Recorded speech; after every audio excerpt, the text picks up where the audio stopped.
હવે આગળ વાત કરીએ તો અમરેલી જિલ્લામાં સિંહ દીપડાના આતંક વચ્ચે રાજુલાના જાપોદર ગામના ખેત મજૂરે પોતાના વાલસોયા બાળકોને વન પ્રાણીઓથી બચાવવા માટે અનોખી પહેલ કરી છે।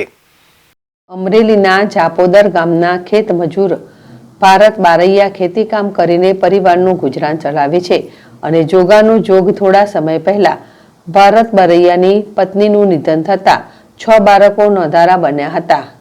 5 દીકરી અને 1 દીકરો અને વયોવૃદ્ધ મા બાપના ન સાચવવાની જવાબદારી ભારત બારૈયાને સિરે હોવાથી છેલ્લા 1 પખવાડિયામાં જાફરાબાદ ખાંભામાં 2 બાળકોને દીપડાએ મોતને ઘાટ ઉતારતા બૃહદના ગણતા વિસ્તારોમાં ભયનું વાતાવરણ સર્જાયું હતું। ત્યારે ભરત બારૈયાને પોતાના 6 બાળકોને ખેતી કામ દરમિયાન ક્યાં સાચવવા તેની ગંભીર મુશ્કેલીઓથી રાતની ઊંઘ હરામ થઈ ગઈ હતી અને બાળકો પણ દીપડાના ભયથી વાડી વિસ્તારમાં ધ્રુજી રહ્યા હતા।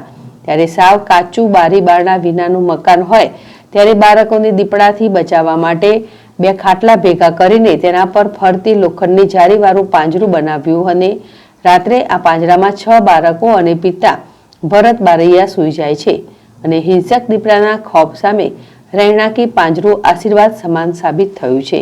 હવે ભરત બારૈયા નિરાંતે ખેત મજૂરી કરી શકે છે અને રાત્રિના ખેતીમાં પાણી વારવું કે અન્ય કામો પણ બાળકોને પિંજરામાં કેદ કરીને આસાનીથી કરી શકે છે તેવું અભણ ખેત મજૂરી પોતાની કોઠાસૂઝથી બનાવડાવ્યું હતું અને બાળકોને સુરક્ષિત કર્યા હતા। પત્નીના અવસાન બાદ બાળકોને હિંસક દીપડાથી બચાવવા ભરત બારૈયાએ પાંજરું વરદાન સાબિત થયું છે। જ્યારે આ ખેત મજૂરના શ્વાનના 4 બચ્ચાને દીપડો અગાઉ ઉપાડી ગયા બાદ બાળકો બચાવવા પાંજરું બનાવવું પડ્યું હતું। વન વિભાગ પાંજરા કરતા બાળકોનું પાંજરું વધુ સુરક્ષિત અને મોટું બનાવ્યું હોવાથી અમદાવાદના વાઇલ્ડ લાઇફ ફોટોગ્રાફર મુકેશ આચાર્યએ લોક ભાગીદારીનું ઉત્તમ ઉદાહરણ ગણાવ્યું હતું।